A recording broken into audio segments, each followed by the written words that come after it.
Thank you very much. Well, hello, ladies and gentlemen, boys and girls.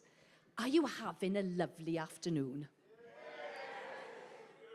Hold on to that fact, because it might be all downhill for the next 10 minutes. So my name is Kath, and I'm a granny of 63. Doesn't mean I've got 63 grandchildren, it just means I'm 63. Now, I love being a granny, I do. But it's that word, isn't it? Granny. Like nanny. It makes you feel so old. And now, when I look in the mirror, the wrinkles confirm the fact.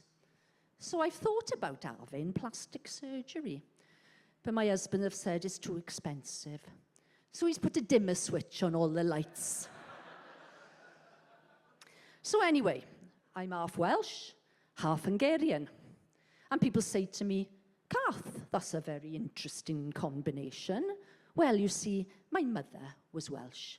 Beautiful woman she was, from Swansea. Anybody here from Swansea? Yay! It's only because I made you buy tickets, you bastards. So anyway, my mother, as I say, beautiful woman, dark, film star-like. She goes to London in the 1960s to follow her dream of being a teacher. And there she meets a tall, blonde, Hungarian immigrant. Anyway, they go back to his flat for a bit of goulash. 9 months later, she's back in Swansea with a little Hungarian dumpling.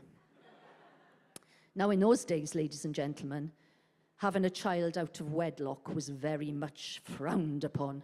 My mother was considered a wanton woman. And you can imagine all those Welsh women talking, saying, oh, she's no ring. Oh, terrible, terrible it was.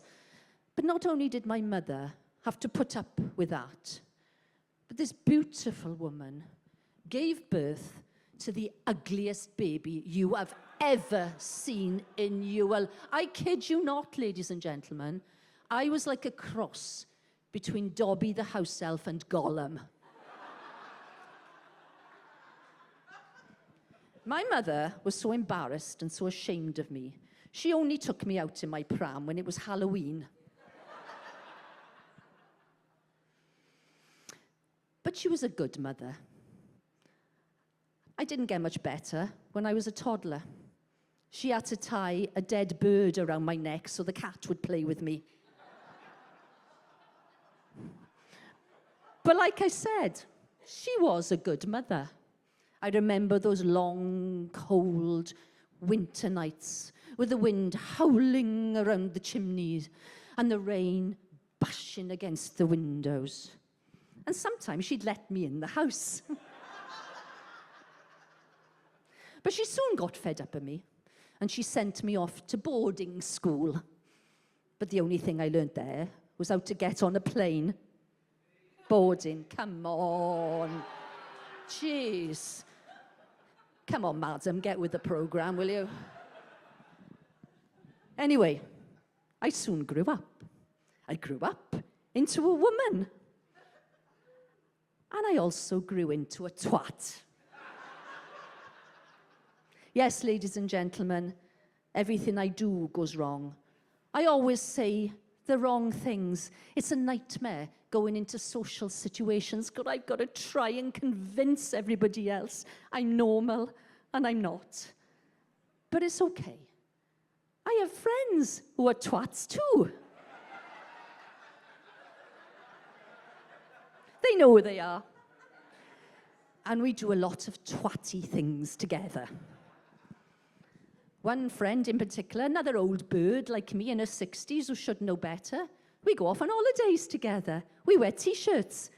T-O-T-S, tots, twats on tour.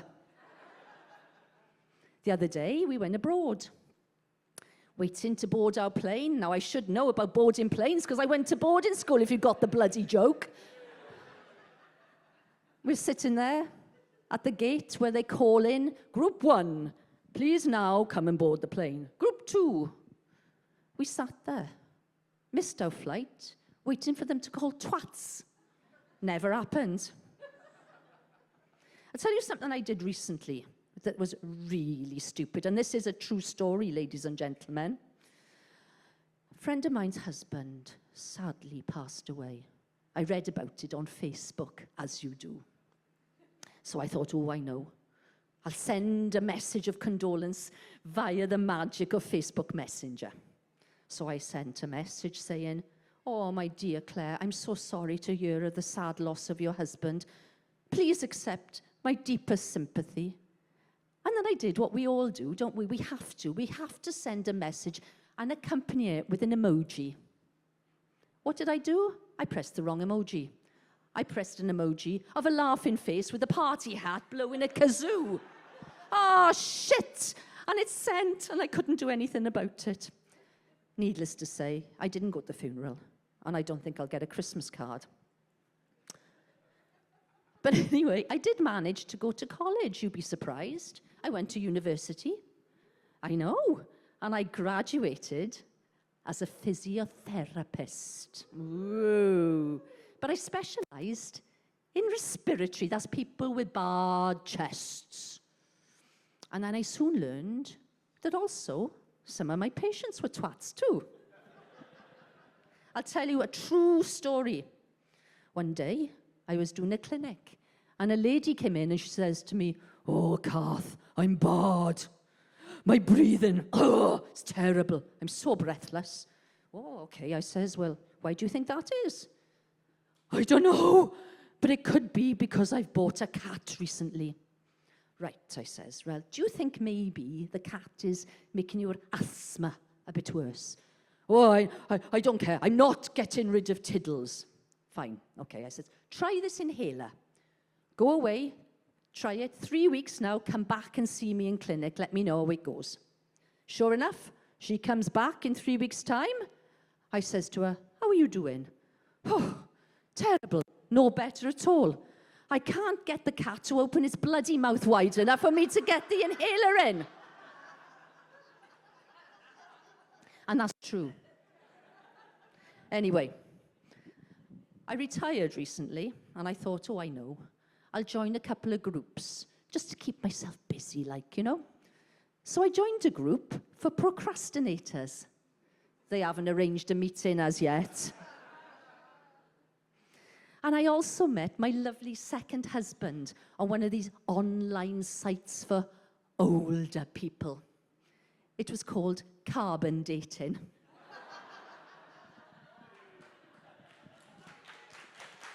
Thank you. But I have noticed now that getting older, the body is just letting me down. It's not what it used to be. Now, when I walk into a room, men dress me with their eyes. And these puppies used to be pert, pointing up to the ceiling. Nowadays, they are flapping around down by my knees somewhere like this. But recently, I found the solution. I walk around now with my arms up in the air. It's fantastic. They lift up a treat. My shoulders are killing me, but what the hell? Pride will pinch. Anyway, I still enjoy sex at 63. I live at number 64, but the man next door, he seems quite happy with the arrangement. And I still like to sleep in the nude. Some of the other passengers on the long-haul flights get a little bit pissed off, but hey, that's their problem. And I leave you with this one. And this is true. Last night, I was visited by the Grim Reaper. Oh. But don't worry, I fought him off with a Hoover. I was Dyson with death.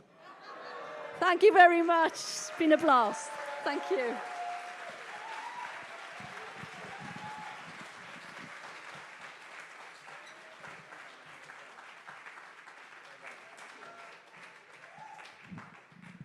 Kath Munson!